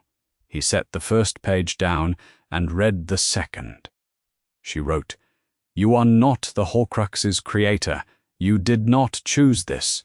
You did not make it. What happened is that a fragment of someone else's soul was severed from the whole and required somewhere to go, and you were the only living thing present at the moment of severance. And it lodged in you. You were 15 months old. You had no mechanism for preventing it, and no knowledge that it had happened. The entity whose fragment it is cannot achieve permanent death while it exists. That is the nature of what is living in the scar alongside the residue of the curse." He read this paragraph twice. She wrote, "I have sent a copy of this letter and my supporting notes to the headmaster at Hogwarts. I am telling you this so you are not surprised when he raises the matter. He has known, I believe, some portion of this for some time. He has not told you. I think you should know that several people in proximity to you have known pieces of what I have written here, and have not found occasion to share those pieces with you. I do not say this to assign fault. I say it because it is accurate, and because you deserve to have accurate information about things that pertain to you." She wrote, "What you do with this information is your decision. You are the person it most directly concerns. I found it, and I have given it to you, and the record is now complete to the extent of my current knowledge. If I find further relevant information, I will send it." The letter ended there. She did not write a closing sentiment. She did not write that she hoped he was well. She signed it, WFA. He sat with the 3 pages on his bed for a long time. Asterisk. He read the whole letter again from the beginning. He looked out the window at the Dursleys' garden, where his aunt was kneeling beside the roses, with the specific efficiency she brought to things she cared about. And he thought about the word Horcrux, which he now knew, and about the entity whose fragment it was, who could not achieve permanent death while it existed, and whose wraith had inhabited Professor Quirrell for an entire year, and who had killed his parents when he was 15 months old, and who was therefore not entirely dead. He thought about Dumbledore, who had told him certain things. He thought about Hagrid, who had told him other things, sometimes more than he was supposed to, because Hagrid was not built for strategic omission. He thought about the shape of what neither of them had told him, which was starting to become legible now that he had the word. Several people near you have known pieces of this. He deserved to know. He took out a piece of parchment and a quill. He wrote, "I read it." He paused. He wrote, "Thank you for telling me." He looked at this for a while. He wrote, "Keep looking." Then he looked at the closing and thought about how she had signed hers. No warmth, just initials, the signature of someone communicating rather than performing. And he wrote, HJP. He folded it and set it under his pillow for Hedwig to take when he came back up. He picked up her letter and tucked it carefully into the inner pocket of his school trunk, underneath the spare robes he wouldn't need until September. He went downstairs. He walked through the hall. His uncle was in the doorway between the hall and the sitting room. He had come back from something, or hadn't gone out yet, or had come home briefly. It was unclear, and he looked at Harry the way he always looked at Harry. Harry went into the kitchen. He made himself a sandwich. He stood at the counter eating it, and he looked out at the back garden, and he thought, I have a name for it now. He turned the word over. Horcrux. He said it very quietly to himself, under his breath. A word in a language that wasn't quite English or quite anything else. A word that had not existed in his vocabulary 3 weeks ago and now described something that had existed inside him since he was 15 months old. He thought, that is different from before. He was not sure yet how it was different. He was not sure what he was supposed to do with the difference, or whether there was anything to do, or whether knowing the word was its own kind of action. He was 11 years old, and the summer was long, and there was no one in this house he could talk to about it, and Wednesday was somewhere in America with her particular black notebook and her meticulous handwriting, looking for further relevant information. He thought, I'll figure out the difference eventually. He finished the sandwich, he washed the plate, he went back upstairs. The letter had been on the desk for several hours before he moved. This was not unusual for Dumbledore, who had developed over a very long life the habit of sitting with difficult documents rather than immediately responding to them. He had found that the best response to something written was often to wait until the document had settled, until you had absorbed not only its content, but its implications, and the implications of its implications. He had sat with this letter for longer than he usually required. The word on the second page was part of the reason. Horcrux. He had not written that word down himself. He had approached it in his private thinking, in the way that a person approaches something they are not yet prepared to confirm. Circling it, examining it from the available evidence, declining to put it in writing because putting things in writing was a form of commitment that he had learned to treat with great care. He had looked at the evidence of Voldemort's survival after 1981, the wraith that had persisted, the reports of something diminished but not absent, moving through the forests of Albania, the pattern of Voldemort's behavior in the years before his fall, the objects he had coveted, the teachers he had sought out. The questions he had asked in his time at Hogwarts about what magic was most capable of, what a wizard most feared, what could be done about the problem of death. He had looked at all of this, and he had formed a suspicion, and he had held the suspicion in the careful, formless state of a suspicion, rather than permitting it to become a conclusion, because a conclusion required looking at its corollaries. And the corollary of a Horcrux in Harry's body was something he had been, with great deliberateness, declining to formalize. He had kept it in the space between evidence and conclusion, for reasons he considered strategically sound, and occasionally permitted himself to wonder in the small hours whether they actually were. A girl who had known him for less than a week had written the word on the second page of a 3-page letter, defined it with precision, and sent a copy to Harry Potter. He sat with this for another hour. Then he picked up the instrument on the left side of the desk that summoned Severus Snape and pressed it twice. Snape arrived in 7 minutes, which was fast even for Snape. He stood in the doorway of the office and looked at Dumbledore, and then at the papers on the desk, and said nothing, which was the most efficient way Snape had of communicating that he was prepared to listen. "Sit down, Severus," Dumbledore said. Snape sat. He had the posture of someone who sat in chairs without conceding anything to them. Dumbledore handed him Wednesday's letter across the desk. He read it. His face made the specific series of adjustments that his face made when he was reading something that was requiring him to revise something. Very slight, very controlled, visible only because Dumbledore had 40 years of experience reading Severus Snape's face in the moments when he believed no one was looking at it. He set the letter down on the desk. He said, "She is accurate about the blood protection. I confirmed that in June." "Yes," Dumbledore said. Snape said, "This word." He touched the second page once briefly. "You have known, I have suspected," Dumbledore said. "There is a difference." Snape looked at him. "Is there?" he said. It was not quite a question. Snape was not someone who needed consequences spelled out for him. He understood the architecture of a problem from its visible corners.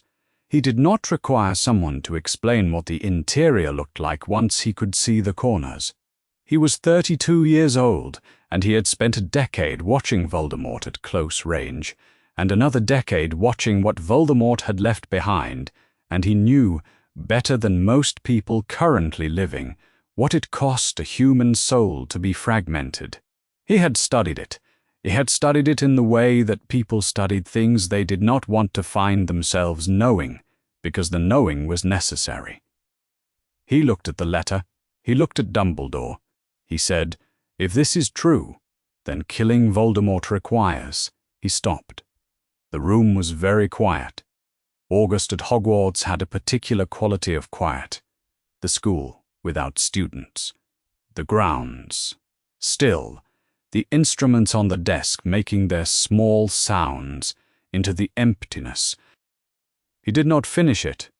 Finishing it would mean saying the specific thing that the specific sentence implied, and saying it meant that Dumbledore had heard it said, and Dumbledore hearing it said meant it was now formally in the room between them, rather than in the formless place where Dumbledore had been keeping his suspicions, and neither of them had yet confirmed to the other what they were each separately arriving at. He said instead, "She sent this to the boy as well." "She told me she would," Dumbledore said. Snape looked at him. "She tells me things in advance," Dumbledore said, "as a courtesy." Something crossed Snape's expression that was too controlled to name. He said, "You did not discourage this." "No," Dumbledore said, "because it was useful to you to have the information before it reached Harry." "Because," Dumbledore said, after a pause, "she was going to send it to Harry, regardless of what I said, and I preferred to know what he would be receiving." Snape was quiet for a moment. Then he said, "That is a distinction that resembles the one you just made between suspecting and knowing." Dumbledore accepted this without expression.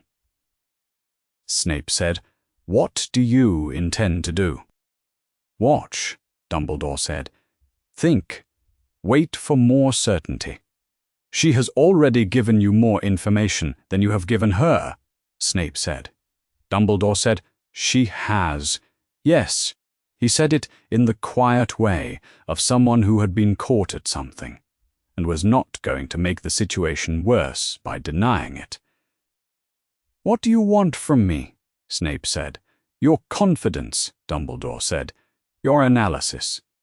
Your agreement that we say nothing to Harry beyond what he already knows, beyond what she has already told him, until we can be certain of what we are dealing with. She has told him the word." Snape said. "She has given him the word," Dumbledore said. "I would prefer to give him the certainty only when we have it. The word without certainty is bearable. The certainty changes the nature of what we are asking him to carry." Snape looked at the letter on the desk. He said, "Will we ever have it? The silence?" It was the shape of a question that Snape had determined was not going to receive an answer tonight, and had decided not to force the issue because some silences were more informative than the answer would have been. Snape left without resolving it. The door closed, the office settled back into its August stillness, and Dumbledore sat in it with the letter and Wednesday's notes arranged in front of him. He picked up a quill. He held it for some time. He looked at the letter. He thought about the word on the second page and what it would mean to write it himself, in his own hand, on a document that bore his name, to move it from the territory of the suspected to the territory of the confirmed. He thought about the corollary that Snape had not finished saying. He thought about Harry Potter, who was 11 years old and at Privet Drive, and had been sent a letter last week by a girl he had known for 4 days, because she thought he deserved to know what was living inside him. He thought about the 11 years he had spent watching over Harry from a careful distance, managing the information, deciding what was appropriate and when and for whom. He set the quill down. He looked out the window. The August sky over the highlands was blue and very clear, and the grounds below were empty and green and still. 11 years was a long time to wait for certainty. He had been waiting in the reasonable belief that he would know when he had enough. He was not certain, looking at the letter, that he had been right about that. He was not certain that there was a point at which this would become certain, in the way that would make it feel like something other than what it was. He sat there for a long time after that, in the quiet office in the August stillness, with the letter in front of him and the quill put down. He had meant to arrive at Hogwarts the normal way. This had not ultimately been an option available to him. Something had sealed the barrier at King's Cross. The hidden entrance to platform 9 3/4, at the precise moment he and Ron had needed to pass through it, and they had spent the last 30 seconds before the Hogwarts Express's departure running at a wall that would not open, and then standing on the wrong side of it in the Muggle part of the station, with 2 trolleys and 2 owls and the Hogwarts Express already gone. What followed had been, objectively, several of the worst hours of Harry's second year at Hogwarts, and his second year was only a few hours old. Ron's idea had been the Ford Anglia. Ron's father, Mr. Dew. Weasley had enchanted the family car over the course of several months to both fly and become invisible. One of those projects, Ron said, that was technically illegal but that his father had argued fell into a grey area, and it was sitting in the station car park, and it had a full tank, and Hogwarts was roughly 400 miles north. The logic had seemed impeccable at the time. The logic had not survived contact with the Whomping Willow. The Whomping Willow was a large and violent tree that objected strongly to proximity, and the Ford Anglia had descended onto it in the dark without either Harry or Ron registering what it was until the tree began registering them in return.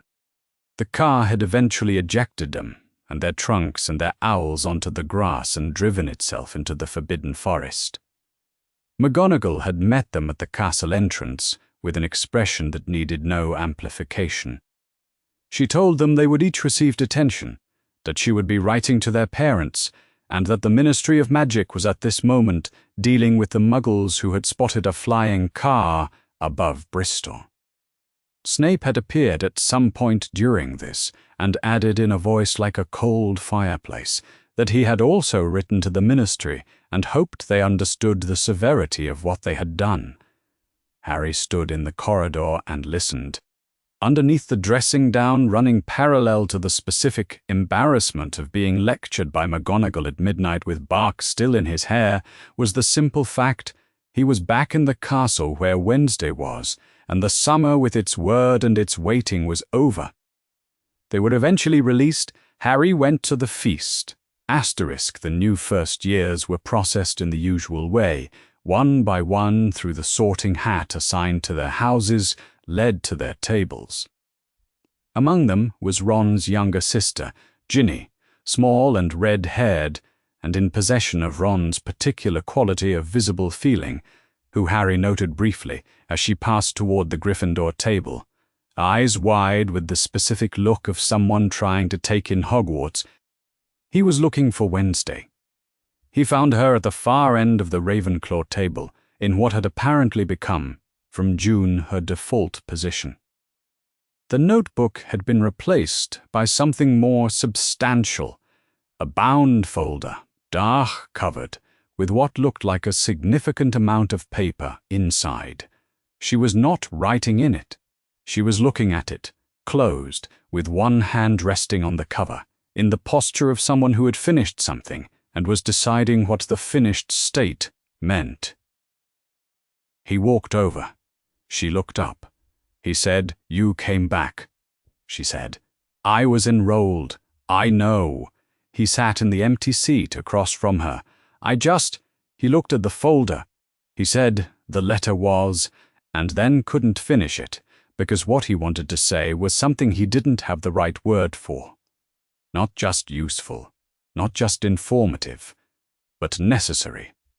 in a specific way that he'd been living with all summer, and the word thank you felt both accurate and insufficient at the same time. She waited. She was patient in the particular way of someone who was also thinking. He said, helpful. She said, good. He looked at the folder. She followed his gaze. It's the full research. The catalogue and the summer notes. He looked at her. She looked back. The feast was loud around them, 100 students reclaiming a year after a summer, and they sat in it with the folder between them and the word they were both carrying, and neither of them said it here. The note was delivered to Harry in Transfiguration, and to Wednesday, Harry assumed. Wherever she was during third period, he arrived at the office at the specified time to find her already there, which he had expected. Dumbledore was at his desk. He looked as the outline notes had suggested he might, like someone who had spent several weeks thinking very hard about something. He looked at Harry directly, which he did not always do. He said, "Thank you both for coming." Wednesday said nothing. Harry said, "Of course." Dumbledore said, "Harry, I want to tell you something that I should perhaps have told you sooner." A pause. "Some of what Miss Addams found is real." Harry listened to this sentence. He let it settle. He thought about what it meant that Dumbledore was confirming some, not all, and was not specifying which. Dumbledore said, "There are things I have suspected about your situation for some time that I have not shared with you because I was not certain of them. Some of those things Miss Addams has named independently and accurately. This has required me to treat them with greater urgency than I had been treating them before. Her research was brought to my attention. He said, 'You are not in any immediate danger. I want you to know that clearly.'" He said, "I am looking into this." Harry waited. The word was present in the room, in the air between them, in the folder under Wednesday's arm, in the letter that Dumbledore had received in August. Harry knew the word. He had known it since July. He sat in the chair in Dumbledore's office and waited to see if Dumbledore would give it to him, and Dumbledore looked at him with those particular blue eyes, warm and careful and strategic, and did not give it to him. Harry said, "I understand." He didn't say, "I already have the word." He didn't say, "She told me in July." He sat with Dumbledore's careful acknowledgement and his own careful silence, and thought that perhaps this was what it looked like from the inside when two people were both being careful with each other about the same thing. Wednesday had been watching Dumbledore the way she had watched his office instruments on her first visit, beneath the surface. She had spent 2 months developing a model of how Dumbledore communicated, and the model was holding.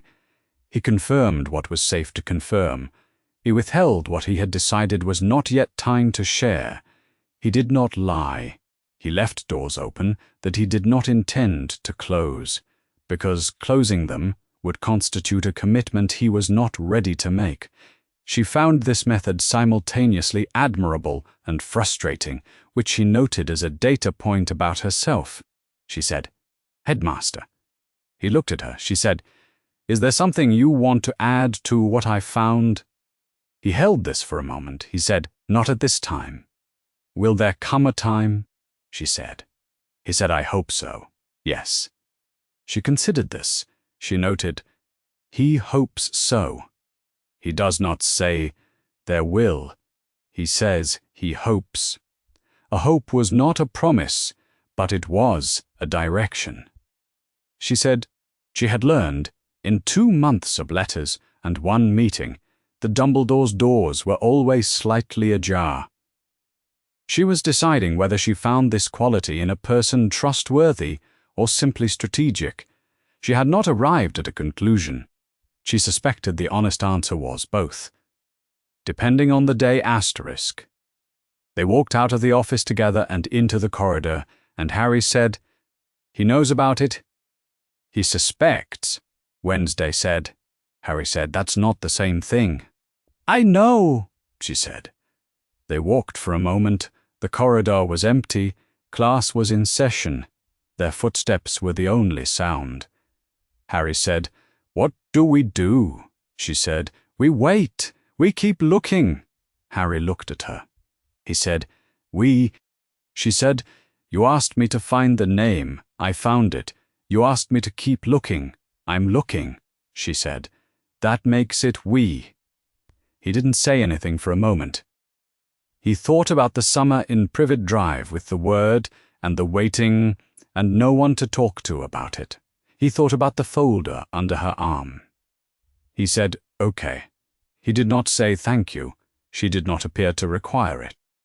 They turned the corner toward their respective classes, and the corridor opened out wide and stone-floored and lit by the castle's particular autumn light, and Harry thought, Year 2.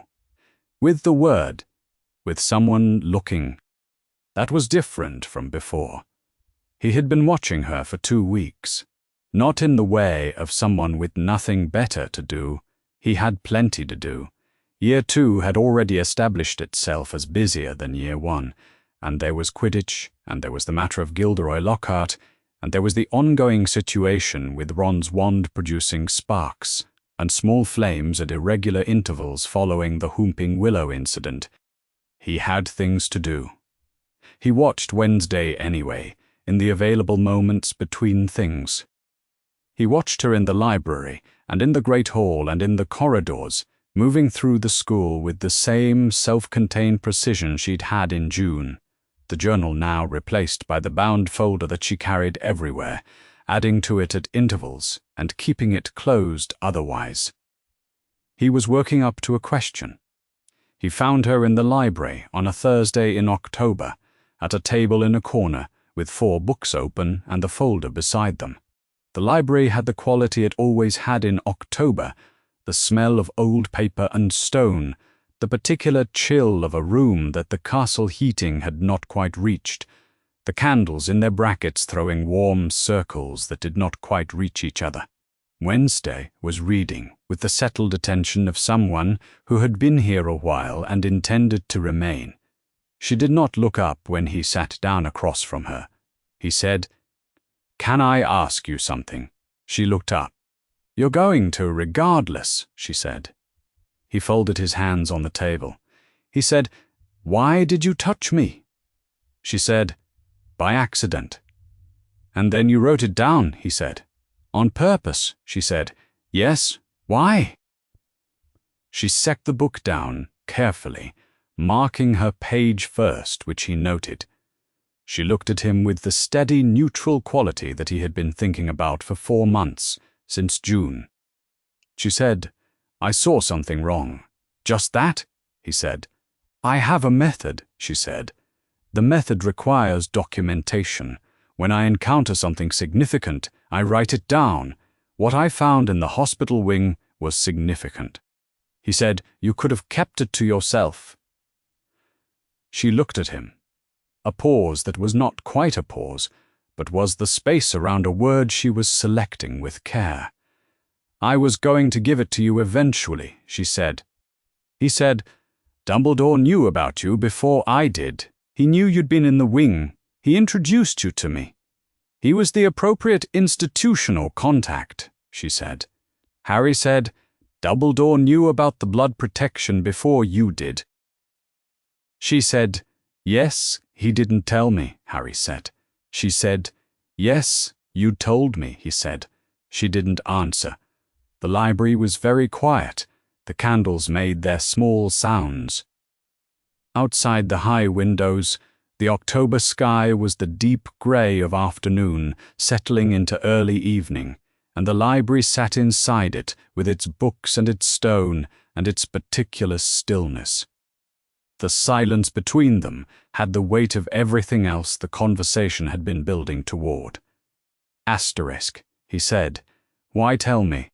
she said, and he noticed, because he had been watching her for 2 weeks and paying attention, that she said it more quietly than she said most things, "because you were entitled to it." Entitled to what? He said. To know what is in your own body, she said. He held that. He held it the way he had held the word Horcrux in July, turning it over, testing its edges. It was a simple sentence. It was also a sentence that nobody else had said to him in his 12 years of being Harry Potter. And when he thought about that, about all the people who had known pieces of this, pieces of what he carried, and had made decisions about what he was ready to know, the simplicity of it became a kind of complexity that he was not sure he was ready to unpack entirely right now in a library. On a Thursday in October, he knew she knew more. He had understood this since the night in the hospital wing when she'd said, "I do not have a name for it yet." He had the name. Now she had given him the name. He also understood from the particular care with which she had read her notes back to him in the hospital wing, from the specific phrasing of her fourth entry, "It is not asleep, it belongs to someone else, it should not be here," that there was something beyond the name, some implication she had located in her summer research, that she was not giving him today. He knew she knew more. She had looked at him when she said entitlement, and he had seen something in her face that was not evasion, but calculation, the specific look of someone deciding that today was not the day for the next thing he did not push. He didn't know why he didn't push exactly, except that she had earned something from him over these 4 months, some basic willingness to trust her calibration, and she had not been wrong yet. She was still looking at him. "Is there more?" he said. "There is always more," she said. "Will you tell me?" "When I have it in a form that is accurate," she said. "When I can give it to you the way I gave you the other entries, precisely with sourcing. I don't give you information I can't verify. I want to know everything," he said. "I know," she said. "I will tell you everything that I can verify, in the order in which I can verify it," he said. "And the things you can't verify, I will tell you that those are unverified," she said.